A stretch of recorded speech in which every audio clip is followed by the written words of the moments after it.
안녕하세요. TV닥터 건강클리닉의 연교육입니다. 안녕하세요. 김윤재입니다.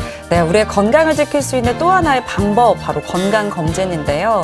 이 건강검진의 필요성이 강조되다 보니까 요즘에는 주기적으로 이 건강검진을 꾸준히 받으시는 분들이 많이 계시더라고요. 맞습니다. 매년 1,000만 명이 넘는 환자분들께서 건강검진을 위해서 병원을 찾으시는데요. 작은 확률이라도 조기 발견과 치료가 가능한 질환을 놓쳤을 경우에 본인뿐만이 아니라 가족에게도 큰 고통을 야기할 수 있습니다. 그래서 건강검진은 이제 선택이 아닌 필수라고 할 수 있습니다. 네, 맞습니다. 이 건강검진을 받게 되면 굉장히 여러 가지 검사를 받게 되는데 그중에서도 특히나 이 검사가 굉장히 유용하게 사용이 됩니다. 바로 초음파 검사죠. 유방이나 간, 담낭, 또 방광이나 자궁 등을 확인하기 굉장히 좋은데요. 검사 방법이 쉽고 부작용이 거의 없기 때문에 많이 사용되고 있습니다. 네, 그래서 오늘은 이 초음파를 이용한 건강검진에 대해서 자세하게 알아보도록 하겠습니다. 오늘 함께 해주실 분 화면으로 소개해 드릴게요. 우리 몸에 어떤 질환이 발생했을 때 가장 정확하게 진단하는 방법은 그 병소를 직접 확인하는 것이다. 하지만 모든 질환을 눈으로 확인하기는 어렵기 때문에 이를 대체할 수 있는 검사들이 사용되는데 그중 하나가 초음파 검사다. 초음파는 사람의 귀에는 들리지 않는 높은 주파수의 음파로서 인체 표면에서 내부로 들어간 다음에 돌아서 나오는 음파를 영상화한 검사입니다. 실시간으로 영상을 수집할 수가 있고 인체에 유해한 방사선을 사용하지 않으면서 비교적 쉽고 아프지 않게 검사를 할 수 있기 때문에 각종 질환의 진단과 치료 경과를 지켜보는 데 도움이 됩니다. 초음파 검사는 간편하고 검사 시 환자가 편안하며 인체에 해가 없기 때문에 영상 검사 중 가장 기초가 된다. 특히 최근 건강검진의 대중화로 주기적인 검진을 받는 인구가 증가하면서 초음파 검사는 더욱 유용하게 활용되고 있다. 초음파로 검사하기 좋은 부위는 간이나 췌장, 비장, 콩팥, 담낭과 같은 상복부 장기들과 그리고 전립선, 방광, 자궁, 난소 등의 하복부 장기뿐만 아니라 갑상선, 유방, 음낭, 근골격계, 그리고 심장 등의 장기들을 검사하는 데 도움이 됩니다. 검사 시 몇 가지 주의사항이 공통적으로 적용되는데 특히 상복부 검사 전에는 음식물과 음식물을 삼킬 때 들어가는 공기가 위장관에 있으면 췌장이나 하부 담관 또는 담낭 검사에 지장을 줄 수 있기 때문에 금식이 필요하다. 초음파는 공기를 전혀 투과하지 못하기 때문에 위장관에 공기가 많이 차 있으면 인접한 장기를 가릴 수가 있습니다. 또한 담낭의 경우에는 식사를 하시게 되면 수축하기 때문에 관찰이 어렵습니다. 따라서 초음파를 하시기 전에는 8시간 이상 금식을 권고하고 있고 공기 때문에 담배 또는 껌 또한 자제를 하도록 권고드리고 있습니다. 여러 질환 진단 시 유용한 초음파 검사. 오늘 TV닥터 건강클리닉에서는 영상의학과 전문의 류현미 과장과 함께 초음파를 이용한 건강검진 방법에 대해 자세히 알아본다. 네, 저도 이제 초음파 검사를 받아보긴 했지만 검사 받기 전에 약을 먹어야 되는 것도 아니고요. 통증이 있는 것도 아니고 그렇다고 번거롭게 느껴지지도 않아서 굉장히 좀 환자 입장에서 간편하게 받았던 것 같습니다. 두려움 같은 것도 좀 덜하더라고요. 네, 맞아요. 아마 대부분의 환자들이 그렇게 느끼실 겁니다. 환자와 의사가 모두 편안한 상태에서 신체 내부를 간접적으로 보는 검사이기 때문에 굉장히 유용한 검사입니다. 네, 그래서 이제 건강검진에서도 많이 활용이 되고 있는데요. 오늘은 이 내용에 대해서 자세히 알아보도록 하겠습니다. 앞서서 화면으로 소개해드렸던 류현미 과장 스튜디오에 함께하고 있습니다. 과장님 어서 오세요. 안녕하세요. 네, 반갑습니다. 이제 초음파 검사 해보신 분들은 다 아실 것 같아요. 다른 검사에 비해서 굉장히 좀 간편하다 이렇게 느끼셨을 텐데 실제로 이제 환자분들이 다른 검사들에 비해서 좀 부담을 덜 느끼신다고요? 네, 요즘 초음파를 이용한 검사를 적극적으로 하다 보니 많은 분들이 초음파를 받아보신 경험이 있으실 것 같은데요. 병원에 방문해서 검사를 하다 보면 보통 여러 가지 검사를 같이 하기 때문에 초음파 검사가 뭔지 금방 떠오르지 않으실 수가 있을 것 같습니다. 초음파 검사는 다음 사진처럼 누워서 탐촉자라는 기구를 몸에 대고 움직이면서 보는 검사입니다. 탐촉자라는 손에 쥔 기구에서 사람의 귀에는 들리지 않는 높은 주파수의 음파를 몸속으로 내보내고 여러 장기를 만나 반사되어 돌아온 음파를 탐촉자가 다시 수집해서 사진에서와 같이 모니터에 보여주게 됩니다. 초음파 검사는 인체에 해로운 방사선을 사용하지 않아서 짧은 기간에 여러 번 검사를 필요로 하거나 소아 또는 임산부가 검사를 받아도 안전합니다. 그리고 검사 부위에 따라 압박을 가하긴 하지만 일반적으로 통증이 없는 검사입니다. 그리고 실시간으로 영상을 얻을 수 있어서 관절을 움직여 보면서 검사를 할 수 있고 탈장과 같이 복압이 높아지는 특정한 상황에서 유발되는 질환을 진단할 수 있습니다. 그리고 혈액의 흐름을 눈으로 볼 수 있어서 경동맥 검사나 혈전증, 정맥류 등의 검사에도 유용합니다. 지금부터는 우리 이제 신체 부위와 질환에 따른 그런 초음파 검사에 대해서 알아볼 텐데요. 네. 이제 먼저 유방암입니다. 여성들이 굉장히 두려워하는 암이잖아요. 네, 유방암이란 유방에 발생한 암세포로 이루어진 종괴입니다. 정상 유방 조직은 모유를 생산해서 분비하는 유선과 그런 유선 조직을 지지하는 지방, 결체 조직, 림프관으로 이루어집니다. 유방암은 유방 조직 어디에서도 생길 수 있지만 일반적으로는 유선 조직에서 가장 잘 발생합니다. 유방암은 다음 표에서 보이는 것처럼 해가 갈수록 발생률이 증가하고 있습니다. 다음 표를 보시면 연도별, 연령별 유방암 환자 수를 나타낸 표에서 아래쪽이 2000년이고 위로 올라갈수록 2015년으로 가까이 가는데 제일 많이 발생하는 나이가 40에서 49세인 것을 알 수가 있습니다. 그리고 오른쪽 표는 미국, 일본, 국내 여성의 유방암 연령을 비교한 것인데 미국은 70에서 74세까지 나이가 많아질수록 발생률이 증가하는 한편 일본과 한국과 같은 경우에는 40에서 50세가 제일 많으며 특히 한국의 경우에는 50대 이후에는 발생률이 감소하는 것을 알 수 있습니다. 유방암의 사망률을 보시면 전체 사망률의 7위를 차지하고 있고 사망률도 시간이 지남에 따라 점점 증가하는 것을 확인할 수 있습니다. 네. 유방암의 발생 위험 때문에 여성들은 일정 나이가 되면은 이제 주기적으로 검진받는 것을 권고하고 있는 것을 알고 있는데요. 어떤 주기로 어떤 검사를 받아야 할까요? 네. 앞서 말씀드린 것처럼 우리나라에서는 40에서 49세의 유방암 확률이 가장 높기 때문에 국가암검진은 40대부터 유방 촬영 검사를 1에서 2년마다 한 번씩 받을 것을 권고하고 있습니다. 유방 촬영을 정기적으로 시행하는 것이 그렇지 않은 대상군에 비해서 유방암 사망률을 20%가량 감소시킨다는 연구가 있어 유방 촬영수를 국가 검진으로 시행하고 있습니다. 하지만 한국유방암학회에서는 30세경부터 검진을 시작하는 것을 권고하고 있으며 30세 이후부터는 매월 유방 자가 검진을 시행해야 하고 35세 이후부터는 2년 간격으로 의사를 만나 임상 검진을 받을 것을 권고하고 있습니다. 네, 이제 유방암의 검사, 이제 바로 유방 촬영이 아마 기본이 될 것 같은데요. 어떤 검사인지 설명을 좀 해주시죠. 네. 국가 유방암 검진에 포함된 유방 촬영이라는 검사는 일종의 엑스레이 검사입니다. 이 검사를 해보신 분들은 검사할 때 굉장히 괴로웠던 기억이 있으실 텐데요. 다음 그림처럼 평평한 판으로 유방을 양 방향에서 꽉 누른 상태에서 엑스레이를 투과해서 영상을 얻게 됩니다. 이처럼 유방을 바짝 당겨서 꽉 누르는 이유는 유방이 납작해질수록 방사선 노출량이 줄어들고 유방 내부가 더 잘 들여다 보이게 됩니다. 따라서 작은 병변을 찾는데도 더 수월해지기 때문입니다. 또한 유방은 흐물흐물한 구조물이라서 꽉 눌러서 고정하면 움직임을 줄이는 데도 도움이 되기 때문에 이렇게 불편하지만 꽉 눌러서 촬영을 하게 됩니다. 유방 촬영을 시행할 때는 기본적으로 오른쪽 그림에서와 같이 아래 위 그리고 대각선 방향으로 2번 촬영해서 병변의 위치를 결정하게 됩니다. 그렇게 촬영된 영상은 이런 모습으로 보이고 왼쪽이 아래 위, 오른쪽이 대각선으로 촬영한 영상입니다. 정상적인 유방은 보통 비교적 좌우 대칭이지만 그렇지 않은 경우가 반드시 유방암인 것은 아닙니다. 다음 사진은 유방 촬영에서 보이는 전형적인 악성 병변의 사진입니다. 왼쪽 사진처럼 정상 유방 조직보다 더 진하고 둥근 모양의 덩어리처럼 보일 수 있고 오른쪽 사진에서 보이는 것처럼 작은 석회화로 보일 수도 있습니다. 다음 검사가 유방 초음파 검사입니다. 이 유방 초음파 검사가 국가 암검진에 포함이 되는 건가요?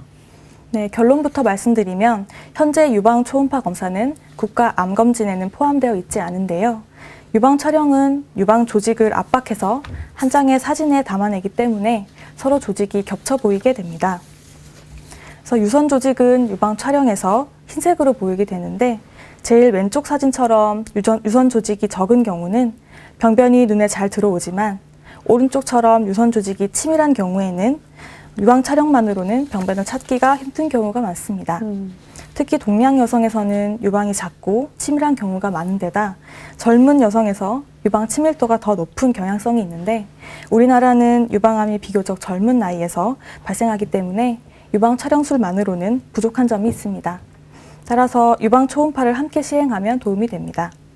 또한 유방암이 방사선 주사에 민감하기 때문에 35세 이하의 젊은 여성에서는 유방 촬영을 적극적으로 권고하고 있지는 않습니다. 따라서 이런 경우에는 유방 초음파를 시행하게 됩니다. 또한 유방 촬영에서 덩어리가 보였더라도 초음파를 이용하면 이런 덩어리의 성질을 더 잘 파악할 수 있게 되는데요. 덩어리의 모양뿐만 아니라 덩어리 내부와 주변의 혈류 분포 및 다음 사진에서 보시면 단단한 정도를 이런 초음파를 통해서 악성도를 더 잘 예측할 수 있습니다. 네. 근데 특히나 이제 이 유방의 경우에는 초음파 검사를 통해서 조직 검사도 할 수 있다고 하는데요. 네, 유방에서 덩어리가 발견된 경우 초음파를 이용하면 바로 조직 검사를 시행할 수 있습니다. 다음 사진에서 보시면 이러한 기구를 이용해서 조직 검사를 하게 되는데 끝부분이 오른쪽처럼 되어 있는 바늘로 유방 조직을 뚫고 들어가서 이런 움푹 패인 곳에 조직을 담고 오른쪽 아래 그림처럼 조직을 닫고는 뚜껑을 닫아서 안전하게 조직을 채취하게 됩니다. 그래서 실제 검사를 시행하게 되면 다음과 같은 화면을 볼 수가 있습니다. 화면상에서 중앙에 있는 검은 동그란 부분이 네. 유방암 의심병변입니다. 그리고 왼쪽 사진에서 바늘이 덩어리 바로 앞까지 들어와 있는 것을 확인할 수가 있습니다. 네. 그리고 오른쪽 사진에서는 조직 채취를 위해서 바늘을 연 상태로 바늘이 조직을 관통하고 있는 것을 확인할 수가 있는데요. 이렇듯 바늘이 조직으로 들어가서 조직을 얻는 과정을 실시간으로 볼 수 있기 때문에 안전하고 정확한 검사입니다. 덩어리가 큰 경우에는 덩어리의 여러 부분에서 여러 번 조직을 얻게 되고 검사가 끝난 후에도 초음파 검사를 통해서 출혈 등의 합병증이 동반되었는지를 확인할 수 있습니다. 지금 두 가지 검사가 나왔는데요. 유방 촬영과 유방 초음파입니다. 이 두 검사가 어떤 장단점이 있을까요? 네. 일반적으로 시행하는 유방 검사는 앞서 말씀드린 유방 촬영과 유방 초음파 검사가 있습니다.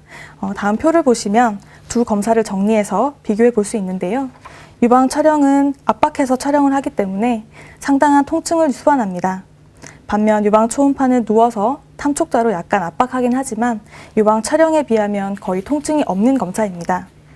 또 유방 촬영은 인체에 유해할 수 있는 방사선을 이용하는 검사이지만 유방 초음파는 방사선을 이용하지 않는 안전한 검사입니다.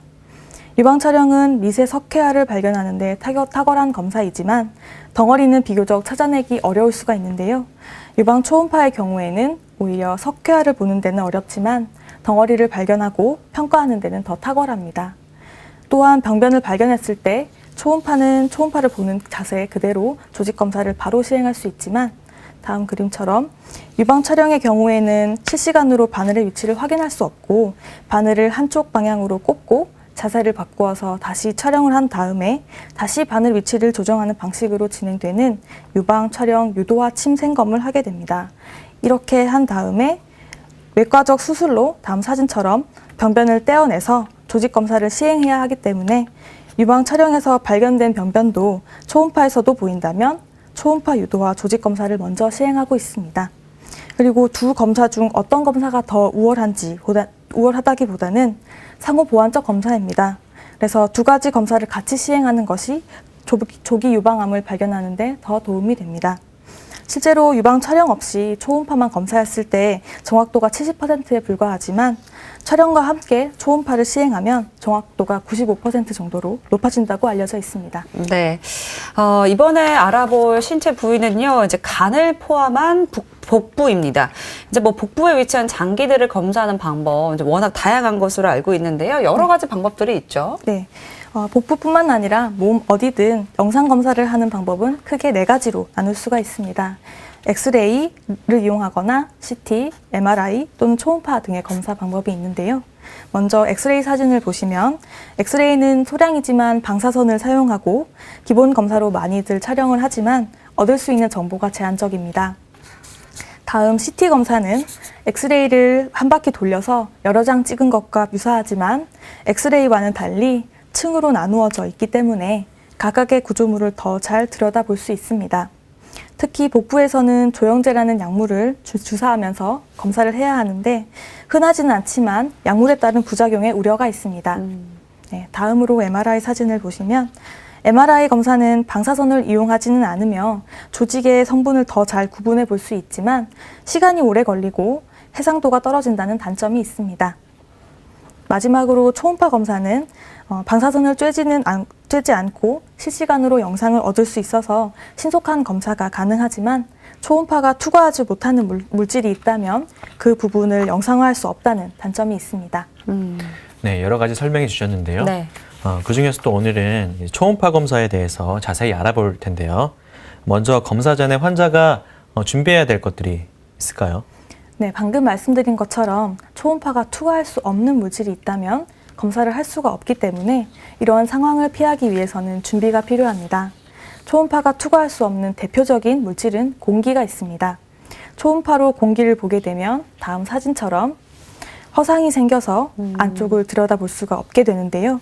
복부 초음파의 경우에는 특히 위 장관에 공기가 차면 우리가 보려고 하는 인접한 장기를 볼 수가 없습니다. 특히 식사를 하게 되면 위장이 팽창하고 공기가 차게 되며 담배를 피거나 껌을 씹는 것도 영향을 주기 때문에 검사 전에는 이를 삼가는 것이 권고됩니다. 또한 지방 성분이 섞인 식사를 하게 되면 담낭이 수축하게 되기 때문에 담낭을 잘 볼 수가 없게 됩니다. 따라서 8시간 이상 금식을 할 것을 권고하고 있습니다. 하지만 평소 복용하는 고혈압 또는 당뇨약이 있다면 적은 양의 물과 함께 복용하실 수 있습니다. 또한 하복부 초음파의 경우에는 방광을 채워서 하는 검사를 할 수가 있지만 그 외에 다른 부위는 일반적으로 검사 전 준비 사항은 없다고 할 수 있겠습니다. 네. 그러면 이 복부 초음파 검사로 이제 확인할 수 있는 장기들 어떤 게 있을까요? 네, 다음 사진으로 보여드리겠습니다. 다음 그림은 상복부에 위치한 여러 장기들을 보여주는데요. 제일 위쪽에 검붉은 삼각형 모양의 장기가 간입니다. 그 아래쪽에 초록색 주머니 모양이 쓸개라고도 부르는 담낭입니다. 간의 오른쪽에 보이는 분홍색 장기가 위장이고 그보다 더 오른쪽이 비장이 있습니다. 위에 아래쪽에 노란색으로 보이는 장기는 실제로는 위 뒤쪽에 위치하고 있는 췌장이고 더 아래쪽 양쪽에 콩 모양으로 보이는 것이 콩팥으로도 불리는 신장입니다. 이 장기들 중에서 초음파로 검사할 수 있는 장기는 간, 담낭, 비장, 췌장, 신장 등이 있습니다. 검사를 하다 보면 위도 볼 수 있느냐는 질문을 많이 받는데요. 네. 위장관에는 공기가 차 있기 때문에 초음파가 투과하지 못하는 경우가 많습니다. 그래서 위나 소장, 대장 등의 위장관은 초음파로 검사를 하지 않고 소아나 임산부의 경우에 한해서 제한적으로 초음파 검사를 사용하는 경우가 있습니다. 다음 사진을 보시면 하복부의 그림인데요. 하복부의 경우에는 남녀 공통적으로 방광을 검사할 수가 있고 성별에 따라서 남성의 경우에는 전립선을, 여성의 경우에는 자궁과 난소를 관찰할 수 있습니다. 네. 모든 검사가 그렇듯이 이제 복부 초음파 검사에도 장단점이 있을 것 같아요. 어떤 장단점이 있을까요? 네. 복부 초음파 검사의 장점으로는 앞서 여러 번 언급되었다시피 방사선을 사용하지 않고 별다른 부작용 및 통증 없이 실시간으로 빠른 검사를 할 수 있다는 것이 있습니다. 이번에는 복부 초음파의 한계점을 중점적으로 말씀드리려고 합니다. 먼저 앞서 말씀드렸던 것처럼 복부에 공기가 차 있으면 잘 보이지가 않습니다. 그리고 다음 사진을 참고하시면 좋을 것 같은데요. 뼈 조직은 초음파를 대부분 흡수하기 때문에 뼈가 가리게 되면 초음파 검사를 할 수가 없는데 갈비뼈가 아래로 내려와 있거나 간이 상대적으로 위쪽에 위치한 경우에는 간 및 담낭의 관찰을 방해할 수 있습니다. 다음으로 심한 비만 환자의 경우에는 지방층이 두꺼워져서 초음파가 지나가면서 많이 소실되게 됩니다. 따라서 정작 보고 싶은 장기에는 소량의 음파만 도달하게 되므로 원하는 영상을 얻을 수 없는 경우도 많습니다. 그리고 정상적으로도 음파가 잘 도달하지 않는 부위가 있는데요. 간 위쪽 부위나 췌장, 비장 등은 전장을 다 검사할 수 없는 경우도 많습니다. 네. 실제 이제 초음파 검사로 확인할 수 있는 이런 질환들을 좀 살펴볼까 합니다. 먼저 이제 간에 발생한 질환인데요. 어떤 질환들이 있을까요? 네. 초음파로 간을 검사하다 보면 가장 흔하게 발견되는 것이 다음에 말씀드릴 지방간입니다. 전체 인구의 25% 정도에서 발견된다고 알려져 있습니다. 그리고 쉽게 말씀드리면 간세포에 지방이 침착되는 질환입니다. 지방간은 간 섬유화나 간 경화로 진행할 수 있습니다. 지방간의 원인이 명확히 밝혀진 것은 아니지만 술을 많이 마시거나 당뇨, 비만, 고지질 혈증 등과 관련이 있다고 알려져 있습니다.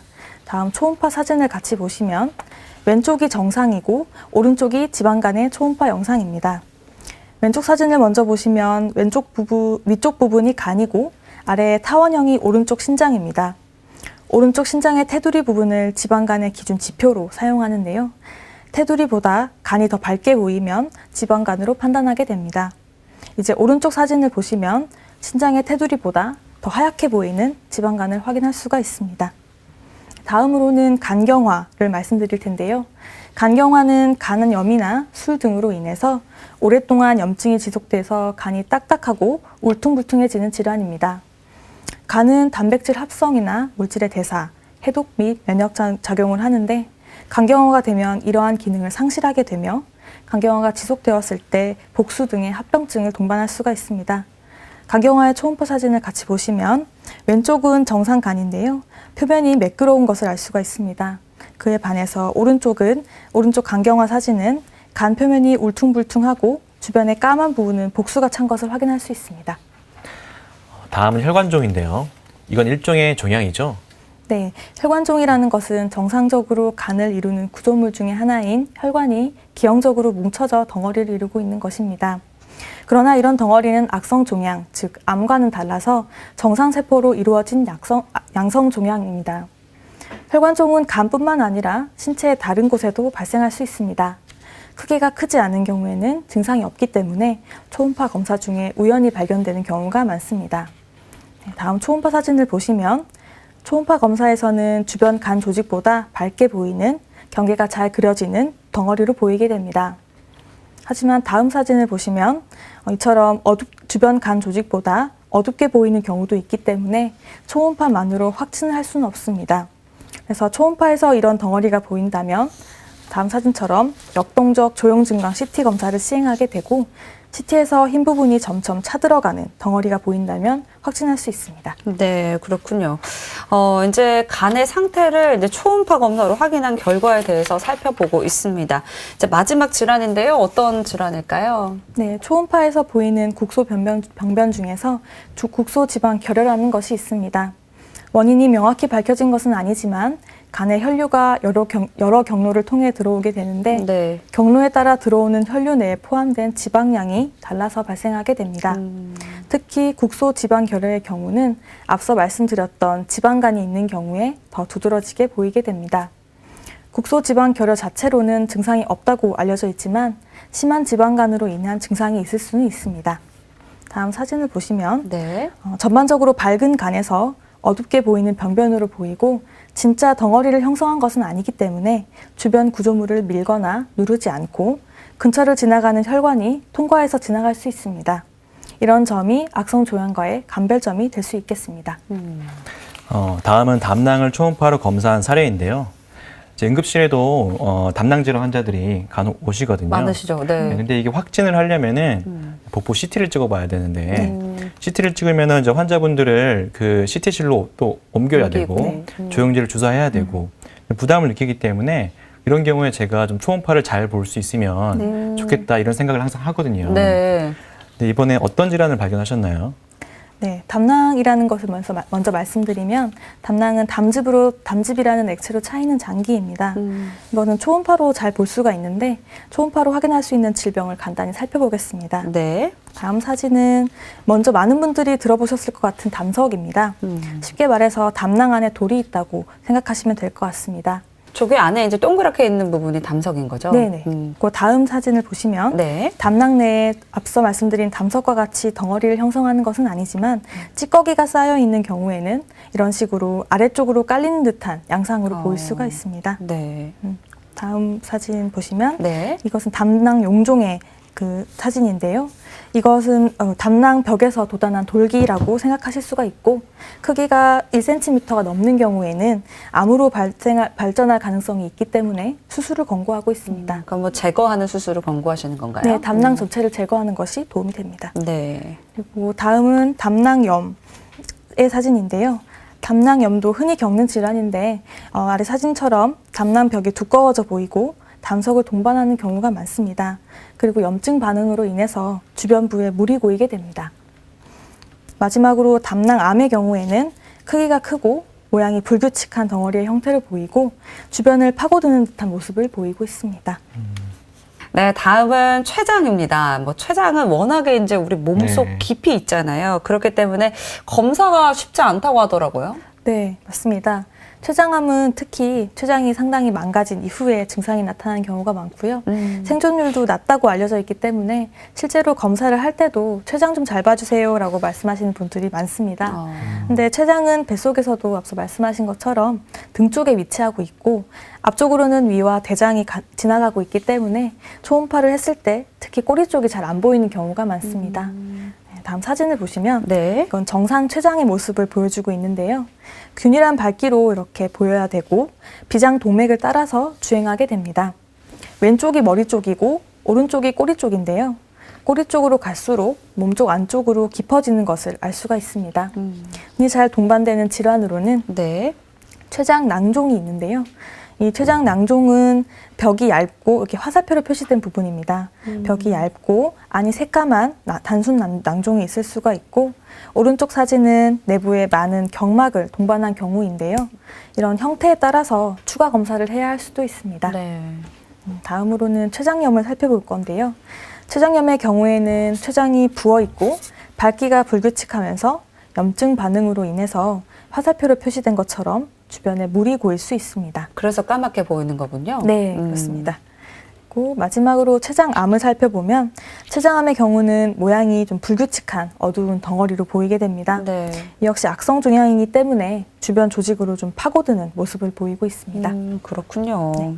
네, 다음은 신장인데요. 네. 신장은 이제 복부가 아니라 네. 이제 등 쪽에 가까이 있잖아요. 네. 그래서 등 쪽에 먼저 검사하는 것으로 알고 있거든요. 네. 어떤가요? 맞습니다. 신장은 양쪽 옆구리에 하나씩 있습니다. 그 콩 모양을 보이고 있는데요. 성인에서는 정상적으로 10에서 13cm 정도의 크기가 너무 크거나 작으면 이상소견으로 생각하고 추가 검사를 해야 할 수 있습니다. 네. 신장 초음파 검사의 전형적인 이미지이고요. 앞서 말씀드린 것처럼 약간 콩 모양을 보이고 있는데요. 복부 내에서는 상대적으로 등 쪽에 위치하기 때문에 똑바로 누운 상태에서 검사를 하기보다는 다음 사진처럼 옆으로 눕거나 앉은 자세 혹은 엎드린 자세로 검사를 하는 것이 더 선명한 영상을 얻는 데 도움이 됩니다. 그리고 질병을 살펴보면 신장에 그 물로 된 주머니, 낭종이 있는 경우를 흔하게 볼 수가 있는데요. 네. 벽이 얇고 내부가 까만 덩어리로 보이게 되고 크기가 큰 경우에는 시술을 해줄 수 있습니다. 다음으로 잘 생기는 것들 중에 하나가 수신증이라는 것이 있는데요. 중앙에 이렇게 삼지창 모양으로 보이는 것이 걸러진 소변이 지나가는 길이 있는 것인데 정상에 비해서 늘어나 있는 것을 볼 수가 있습니다. 이는 소변이 지나가는 통로가 막히거나 통행이 원활하지 않을 때 이렇게 발생하게 됩니다. 수신증이 오랜 시간 동안 지속되면 신장 기능이 손상될 수가 있습니다. 마지막으로 신장암을 살펴보면 신장암은 왼쪽처럼 주변 신장 조직보다 밝거나 오른쪽처럼 어두운 덩어리로 나타날 수가 있습니다. 따라서 신장에 고형 덩어리가 보이게 되면 조직 검사가 필요할 수 있습니다. 네. 이렇게 얘기를 들어보니까요. 초음파 검사로 이제 진단할 수 있는 병들이 굉장히 많은 네. 것 같고, 지금까지 이제 상복부 초음파 검사를 저희가 알아봤습니다. 이번에는 이제 하복부에 대해서 좀 집중을 해볼까 하는데요. 먼저 이제 전립선입니다. 네. 전립선 어떤 기관인지 먼저 설명을 좀 해주실까요? 네. 하복부 초음파를 하면서 전립선도 같이 관찰할 수가 있는데요. 먼저 전립선에 대해 설명을 드리면 전립선은 남성에만 있는 기관으로 방광 바로 아래에 붙어 있어서 방광에서 소변이 나가는 길을 둘러싸고 있습니다. 전립선이 하는 역할은 정액의 일부가 되는 우유 같은 액체를 만들어내게 되고 이것은 정자의 영양분이 됩니다. 전립선은 나이가 들면서 점점 비대해지는데 이런 경우에는 소변을 보기 힘든 증상이 있을 수 있습니다. 그렇군요. 네, 응급실에도 이제 전립선에 염증이 있어가지고 오시는 네. 분들이 간혹 계시거든요. 근데 이제 전립선을 확인하는 초음파 검사는 두 가지 방법으로 네. 알고 있거든요, 제가. 네, 어떤 맞습니다. 건가요? 먼저 복부를 통해서 보는 경복부 초음파가 있고 위치상 전립선 바로 뒤로 직장이 지나가기 때문에 직장으로 길쭉한 탐촉자를 넣어서 검사하는 경직장 초음파가 있습니다. 초음파는 앞서 말씀드린 것처럼 몸속으로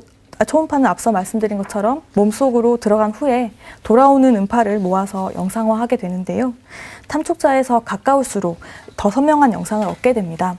따라서 복부와 방광을 통과해서 영상을 얻는 것보다는 직장으로 탐촉자를 넣어서 전립선 근처에 갖다 대고 보는 것이 좀 더 선명한 영상을 얻을 수가 있습니다. 네. 다음 사진을 보시면 먼저 복부를 통해서 본 전립선 초음파 검사인데요. 위쪽에 까맣게 보이는 것이 소변으로 차있는 방광입니다. 아래쪽에 호두 모양으로 보이는 검은 조직이 전립선입니다. 경복부 초음파를 통해서는 전립선의 크기를 측정할 수는 있지만 내부를 자세히 보기는 어렵죠. 네. 다음 사진을 보시면 경직장 전립선 초음파 사진입니다. 아래쪽에 부채꼴 모양의 끝이 탐촉자가 닿는 곳입니다. 이는 전립선과 거의 맞닿아 있는 것을 확인할 수가 있는데요. 글을 통해서 얻은 영상도 전립선 내부가 훨씬 더 잘 들여다 보이는 것을 알 수가 있습니다. 하지만 경직장 초음파를 하기 위해서는 비교적 길쭉한 탐촉자를 항문을 통해서 넣어야 하기 때문에 검사를 받는 사람이 불편할 수가 있다는 단점이 있습니다. 네, 그렇겠습니다. 이제 경복부 또 경직장을 통해서 초음파 검사를 할 수 있는 방법들 지금 설명을 해주셨는데요. 그러면 이런 이제 전립선 초음파 검사로 확인할 수 있는 질환들 어떤 게 있을까요? 네, 먼저 많은 분들이 앓고 계시는 양성 전립선 비대증에 대해서 말씀을 드리겠습니다. 전립선은 앞서 말씀드린 것처럼 방광 바로 밑에 위치해서 방광에서 소변이 나오는 요도를 둘러싸고 있습니다. 사춘기 때는 전립선이 균등하게 팽창하지만 나이가 들수록 이 요도 부근이 집중적으로 비대해집니다. 따라서 요도가 좁아져서 소변을 원활하게 볼 수가 없어지죠. 초음파로 이 양성 전립선 비대증을 확인해 보시면 네. 복부를 통해서 본 전립선 초음파 영상입니다. 전립선이 비대해져서 울퉁불퉁하고 방광 목 쪽에서 위쪽으로 밀어 올리고 있는 듯한 양상입니다. 다음 질환은 전립선염인데요. 전립선에도 염증이 생길 수가 있습니다. 전립선염은 고열과 오한, 하복부 혹은 폐음부 통증으로 나타날 수가 있고 소변을 자주 보거나 잘 안 나오는 등 소변을 볼 때 불편한 증상을 보일 수가 있습니다. 초음파 소견은 국소적으로 검은 부분이 보일 수가 있고 내부에 까맣게 액체 성분이 고이게 되면 농양이 동반되었을 가능성이 있습니다. 또한 염증으로 인해서 제일 오른쪽 사진을 보시면 네. 이렇게 색깔로 보이는 부분이 혈류인데요. 혈류가 좀 증가되어 있는 것을 확인할 수 있습니다. 마지막으로 전립선 암을 살펴보시면 네. 다음 사진에서와 같이 주변 조직보다 좀 어두운 둥근 덩어리의 형태로 나타날 수가 있습니다. 네. 이제 초음파 검사로 확인할 수 있는 여러 질환들을 살펴봤습니다. 이제 생각보다 그냥 초음파 검사로 우리가 알 수 있는 거니까 굉장히 유용하게 이 검사가 사용이 되겠구나라는 생각이 들고요. 또 신기하기도 하고 한편으로는 좀 다행이다 이런 마음도 드는 것 같습니다. 이제부터는요, 이 초음파 검사가 유용하게 활용이 되는 기관과 또 질환에 대해서 더 알아봐야겠죠. 네, 바로 간암인데요. 간암도 국가검진, 암검진에 포함이 되어 있는 거죠? 네, 국가 암 검진 프로그램은 간암을 진단하기 위해서 초음파 검사를 권고하고 있습니다. 권고 대상자는 만 40세 이상의 고위험군에 해당하는 사람이고 6개월 간격으로 간 초음파와 혈청 알파 단백 검사라는 혈액 검사를 할 것을 권고하고 있습니다. 간암의 발생에는 비교적 고위험군이 정해져 있기 때문에 다른 국가 암 검진 대상자와 달리 특정한 군을 설정하고 있습니다. 그리고 간암은 크기가 2배로 증가하는데 평균 120일 정도 걸린다는 연구 결과가 있었고요.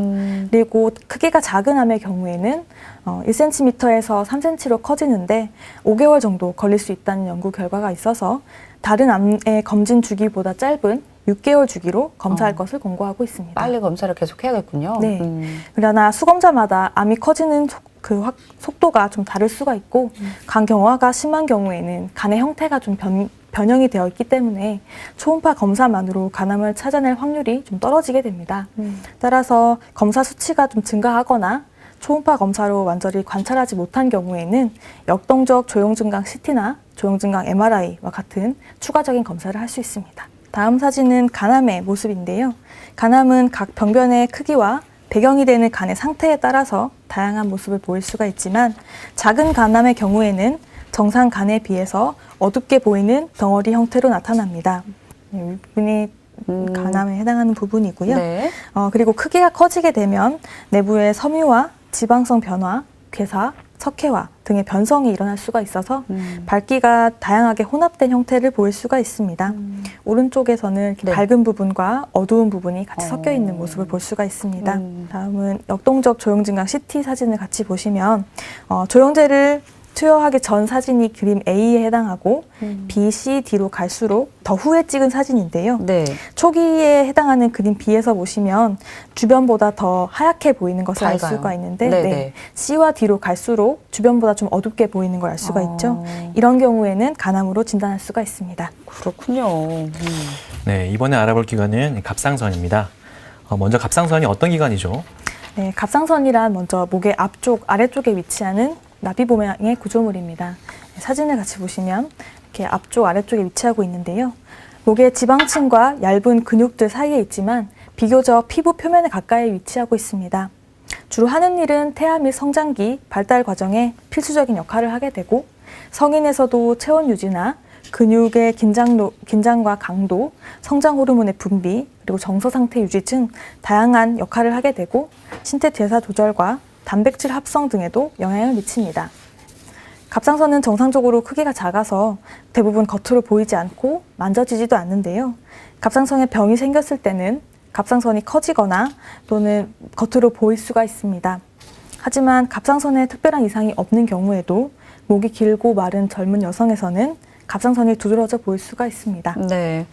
이제 요즘에 뭐 갑상선 질환의 발생률이 많이 증가를 했잖아요. 그러면서 이제 뭐 갑상선을 확인할 수 있는 이런 건강을 확인할 수 있는 방법들이 많아졌는데요. 또 궁금증도 많이 생긴 것 같습니다. 어떤 방법들이 있는지 소개를 해주실까요? 네. 일단 갑상선을 검사하는 방법은 여러 가지 방법이 있는데요. 일반적으로 갑상선의 기능을 평가하기 위해서는 혈액 검사를 해서 갑상선 호르몬의 양을 측정하게 됩니다. 다른 방법으로는 다음 사진을 보시면 방사선 동위원소를 이용한 갑상선 스캔이 있습니다. 이는 갑상선에 잘 섭취되는 물질을 이용해서 검사를 하게 되는 것이고요.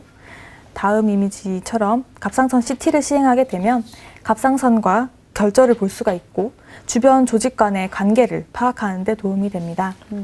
마지막으로 갑상선 초음파는 갑상선을 가장 선명하게 들여다볼 수 있는 검사입니다.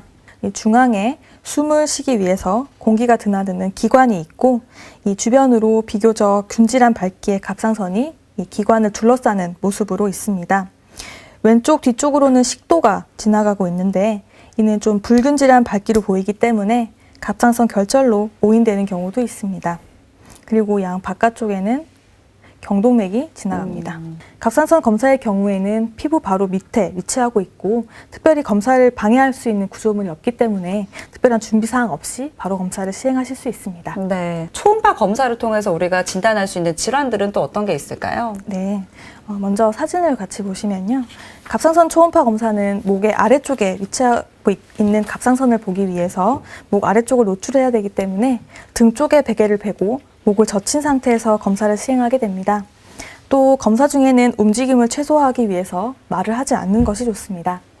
갑상선에 생기는 질환은 갑상선이 호르몬을 많이 분비해서 생기는 갑상선 기능 항진증, 그리고 호르몬이 부족해서 생기는 갑상선 기능 저하증이 생길 수가 있고요.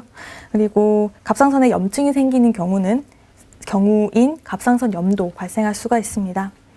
우리가 초음파에서 주로 보고 싶어 하는 갑상선 결절도 생길 수가 있는데요.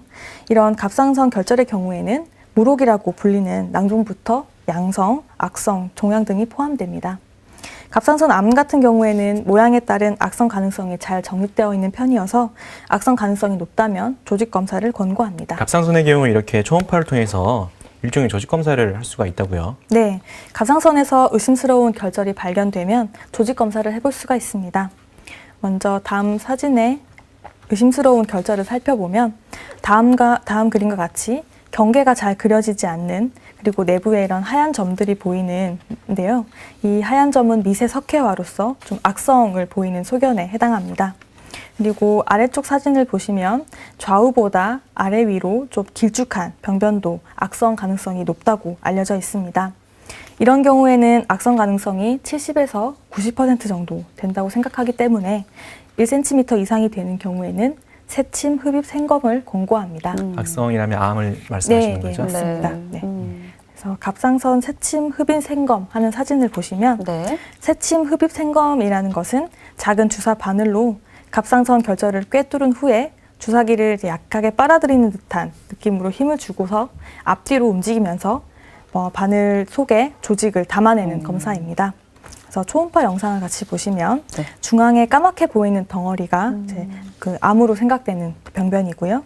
이 안에 바늘이 정확하게 들어간 것이 하얀색 선으로 보이고 있습니다.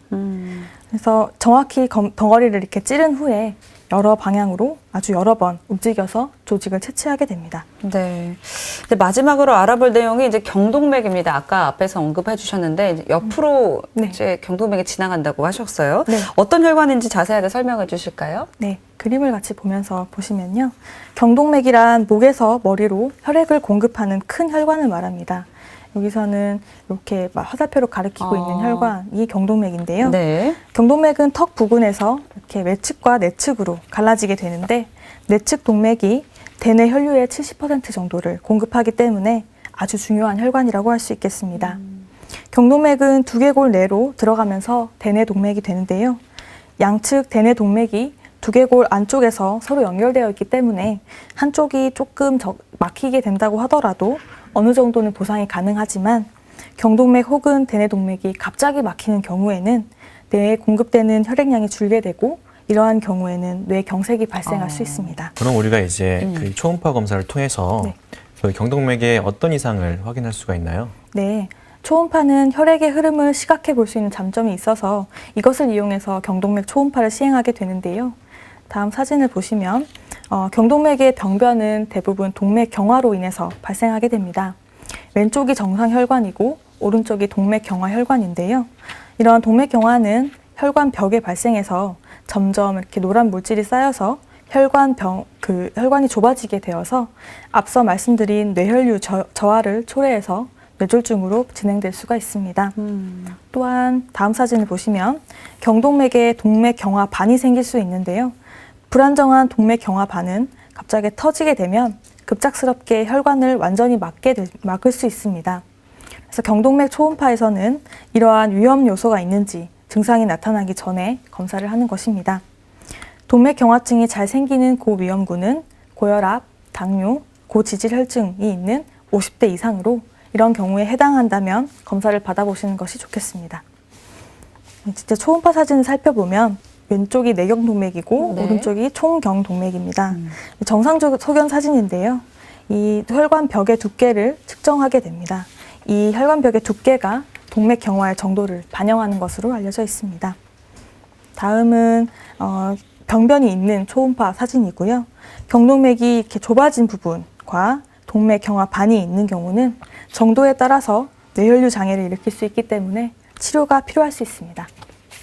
네, 오늘은 긴 시간 동안 이제 초음파 검사를 이용한 건강 검진에 대해서 좀 이야기 나눠봤습니다. 굉장히 여러 가지 장점이 있는 것 같습니다. 앞으로 좀 그 활용도가 더 높아지지 않을까 싶은데요. 네, 지금까지 초음파를 이용한 여러 검사들에 대해서 말씀을 드렸는데요. 국가 암검진에 해당하는 간암 외에도 복부의 여러 장기와 유방, 갑상선, 전립선, 경동맥 등 다양한 부위에서 검사를 시행할 수 있고 이렇게 조기에 질병을 발견하게 되면 적절한 치료를 받거나 위험 인자를 줄이는 등 건강을 유지하는 데 많은 도움이 된다는 것을 알 수 있었습니다.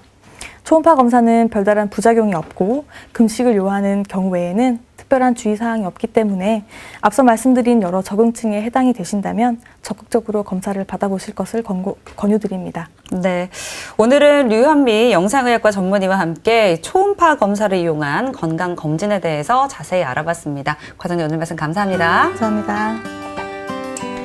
네, 정부가 얼마 전 국민건강보험 종합계획을 발표를 했는데요.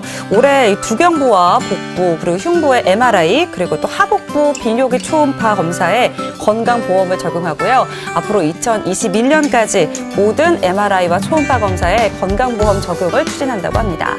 네, 초음파 검사가 이제 오늘 살펴보신 것처럼 부작용이 적고 간단한 검사이다 보니까 보다 많은 국민들이 초음파 검사를 통해서 질병을 조기에 진단하고 건강을 유지할 수 있게 해주는 그런 제도가 아닐까 싶습니다. 네, 맞습니다. 앞으로도 이 초음파 검사를 통해서 빠르고 정확한 진단이 이루어지길 기대해 보겠습니다. TV닥터 건강클리닉 오늘 준비한 소식은 여기까지입니다. 저희는 다음 주 이 시간에 다시 찾아뵐게요. 고맙습니다.